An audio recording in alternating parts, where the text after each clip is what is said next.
Assalamualaikum warahmatullahi wabarakatuh. Salam dan bahagia. Perkenalkan, saya Rika Rahmayani, calon guru penggerak Kabupaten Buleleng, Provinsi Bali.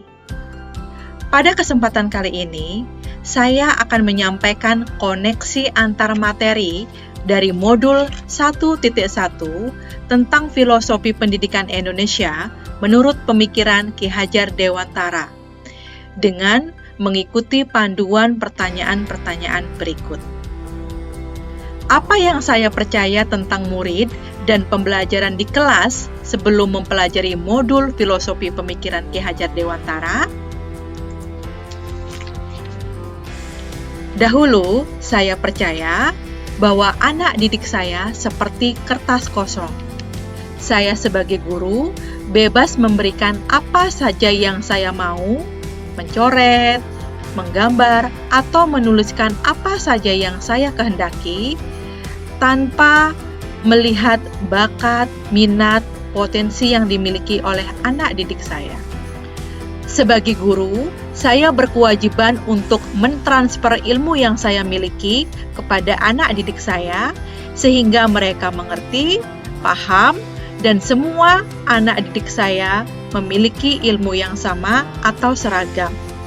Sebagai guru, saya adalah satu-satunya sumber informasi sehingga pembelajaran masih berpusat kepada guru.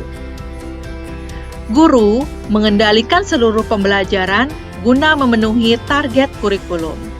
Saya percaya bahwa keberhasilan saya sebagai seorang guru apabila saya telah menuntaskan atau mengajarkan semua materi pembelajaran sesuai dengan waktunya. Guru dalam mengajar lebih banyak menuntut daripada menuntun. Siswa harus mengikuti gaya belajar atau mengikuti aturan-aturan yang telah ditentukan oleh guru. Masukan dari peserta didik tidak begitu penting bagi guru.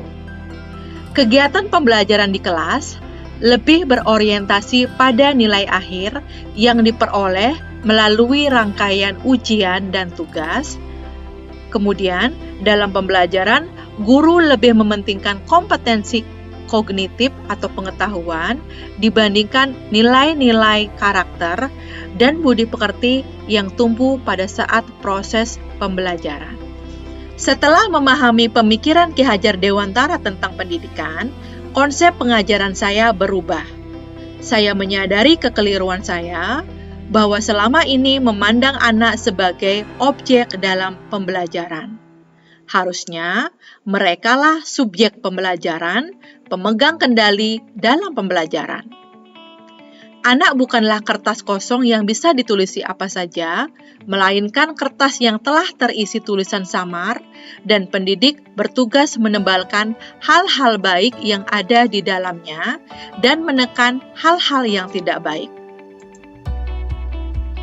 Sistem pembelajaran saya berubah menjadi sistem AMO, di mana anak adalah pusat atau subjek pendidikan. Dalam pembelajaran, tidak menghendaki paksaan-paksaan, melainkan memberi tuntunan bagi anak, agar dapat berkembang dengan selamat, baik lahir maupun batin, sesuai dengan kodrat alam dan zamannya. Berdasar pada kodrat alam, pendidik berperan dalam menuntun tumbuh dan hidupnya kodrat yang ada pada anak, agar anak dapat memperbaiki lakunya hidup dan tumbuhnya kekuatan kodrat anak. Menyadari bahwa setiap anak itu istimewa, unik, dan memiliki potensi dalam dirinya. Guru juga hendaknya terbuka, memperhatikan perkembangan zaman yang terjadi. Artinya, menuntun murid dalam perilakunya seirama dengan tuntunan perubahan zaman. Salah satu kodrat anak adalah bermain. Permainan dapat ditambahkan ke dalam proses pembelajaran agar belajar menjadi lebih menyenangkan. Permainan yang dipilih bisa diintegrasikan dengan budaya lokal setempat. Dalam proses menuntun kodrat anak diberikan kebebasan, namun pendidik sebagai pamong tetap memberikan tuntunan agar anak tidak kehilangan arah dan membahayakan dirinya. Seorang pamong memberikan tuntunan kepada anak agar anak dapat menemukan kemerdekaannya dalam belajar, merdeka batinnya, merdeka pikirannya, dan merdeka tenaganya.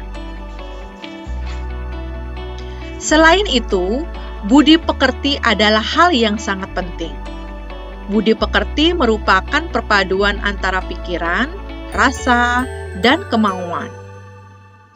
Penanaman budi pekerti dapat diperoleh dari 3 pusat pendidikan, yaitu keluarga, sekolah, dan lingkungan masyarakat. Perwujudan budi pekerti dapat ditunjukkan dalam profil pelajar Pancasila.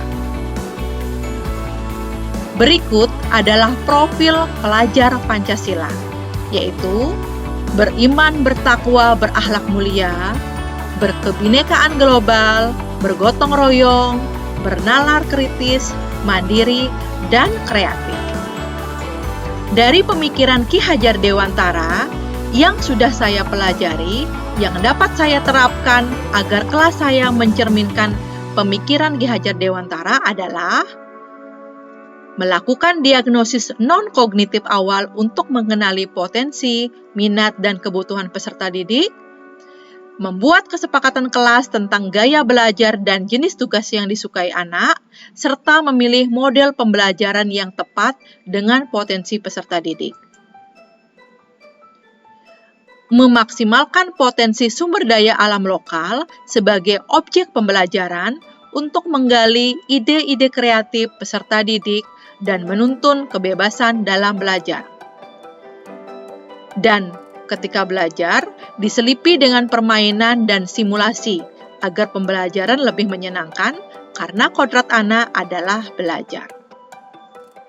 Tentunya, untuk mewujudkan pendidikan berdasarkan pemikiran Ki Hajar Dewantara, saya memerlukan dukungan dari segenap pihak, yaitu dari keluarga peserta didik, pihak sekolah, dan masyarakat.